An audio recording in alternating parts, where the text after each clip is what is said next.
Tamil Nadu bus horror. Accident or a repeated pattern?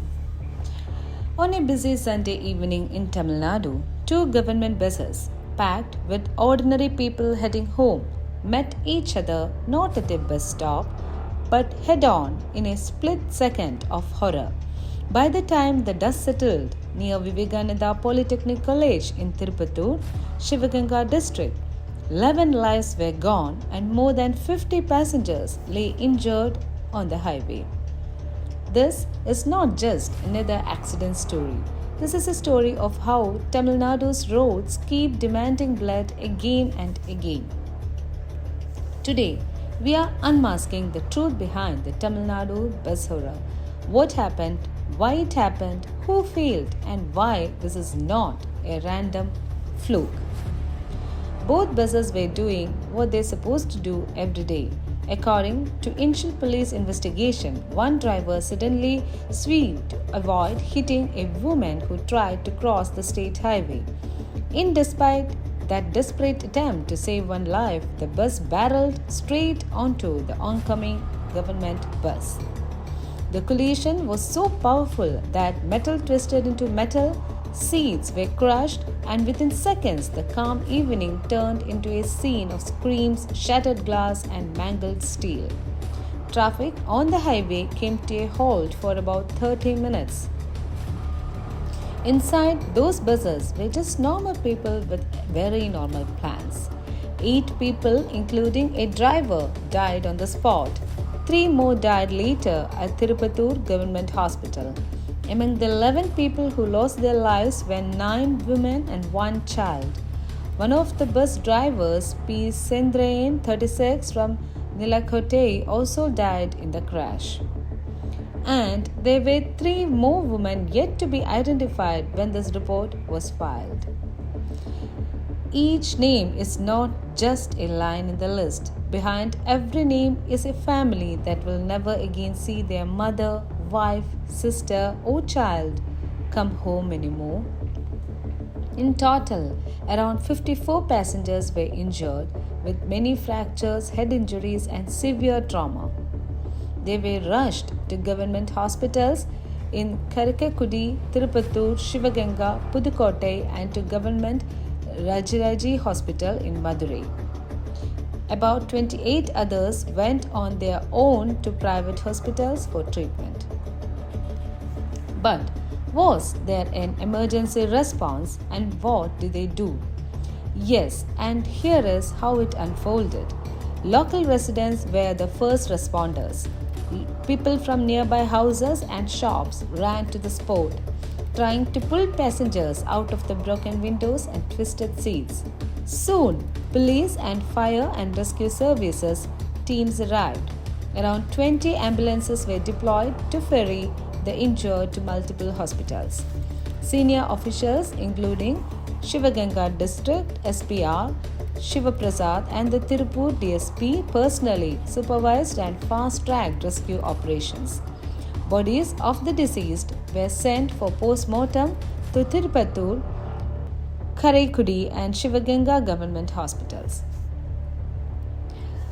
The collector checked on the treatment given to the injured and said that those needing higher level care will be shifted to government Rajaji Hospital, Madurai.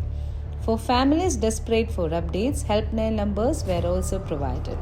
So yes, there was an emergency response, but the bigger question is, why are we needing this level of emergency response so often on Tamil Nadu roads? CM Stalin expressed shock and grief, offering condolences to the families of those who died. The state government announced ex gratia compensation of 3 lakh to the families of each deceased victim, 1 lakh to those who were seriously injured, 50,000 to those with minor injuries. Ministers and senior officials were directed to ensure that the injured received all necessary medical support and that paperwork for compensation was fast-tracked. Compensation is important, but let's be honest.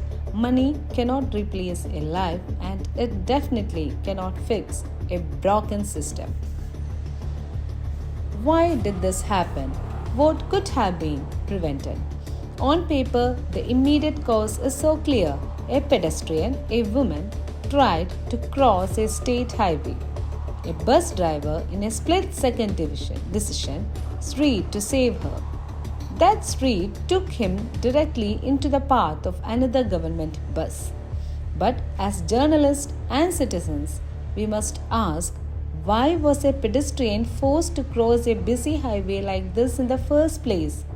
Because there was no overfoot bridge, a zebra crossing with signals, a speed-controlled zone near an educational institution, proper barriers to prevent sudden crossing. Data from Tamil Nadu's own transport analysis says that state highways account for the largest share of road accidents in the state, almost about 35% as of mid-2023.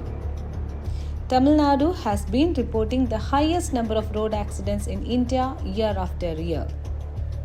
And across India, speeding is the single biggest cause of fatal road accidents, responsible for nearly 59% of the deaths. So when we say this accident happened because of a driver suddenly swerved, we must also say it happened because our highways are not designed for mixed traffic safety. Pedestrians are an afterthought. Speed control and enforcement are weak. And drivers, under schedule pressure, often drive fast on narrow, risky stretches. This was not just one unlucky second. This was a disaster designed slowly over years by poor roads, weak enforcement, and neglected safety measures. Is this a one-off tragedy? No. Here is the pattern. We are zooming this out. Just days before this Sivaganga crash, two private buses collided head-on in Tenkasi district near Idaikel village. 6 people, including 5 women, were killed and over 30 injured in that accident. Okay, let's now go back a few years. February 2020, Tamil Nadu, a lorry rammed into a passenger bus, killing 20 people and injuring 28. And June 2011, near Avalur on a Tamil Nadu highway, a catastrophic crash killed around 22 passengers, leaving the bus a burnt, twisted shell. Now add many more smaller, less reported crashes. State transport buses, private buses, tourist buses, all involved in head-on collisions, nighttime crashes, overspeeding, and mechanical failures. If we list major bus and transport accidents in Tamil Nadu alone from 2010 to 2025, we easily cross 10 to 20 serious incidents with multiple deaths every single time. During the same years, official road accident reports also show in 2023 alone, Tamil Nadu recorded about 67,000 road accidents, nearly 14% of all accidents in India, the highest share for any state. So no, this Sivaganga bus horror is not a random freak event. It sits on top of a mountain of previous warnings. This is a pattern of head-on collisions on narrow or busy stretches, buses packed with passengers, speed, fatigue or sudden obstacles, and lives crushed between metal and negligence. We have some questions to Tamil Nadu and to all of us. As Unmasked Indian, how many heads-on collision does it take before every identified black spot on Tamil Nadu's highways get real engineering fixes, wider roads, median barriers, lightning, speed calming measures? Why are pedestrians still crossing state highways on foot, next to colleges and busy junctions without safe crossings, signals, or even overbridges? Third, are bus drivers being overworked, driving long hours on tight schedules? What about their rest rules, speed governors, and real-time monitoring of government and private buses? Fourth, when a crash happens, we hear about compensation. But how often do we hear about fixing that exact spot, auditing the bus maintenance records, and holding accountable not just the driver but also the system that put him in that situation. Can Tamil Nadu, which leads the country in the number of road accidents, honestly say it is doing everything humanly possible to bring those numbers down? This is our perspective as Unmasked Indian. What should change after this? Compensation is not justice. We always repeat that. Justice is when the next crash doesn't happen. Every such major accident must be followed not just by postmortems but by engineering corrections and policy changes at the exact location. We believe black spot correction on highways must be time bound and publicly tracked. Bus safety audits for both government and private buses should be regular and transparent. Emergency response systems need standard protocols, GPS tracking of all buses, auto alerts to ambulances, and trauma care training for first responders.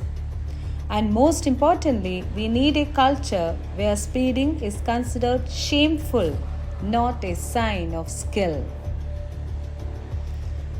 The woman who tried to cross that highway on Sunday evening probably never imagined that a whole bus full of people would pay the price for a few meters of unsafe road design.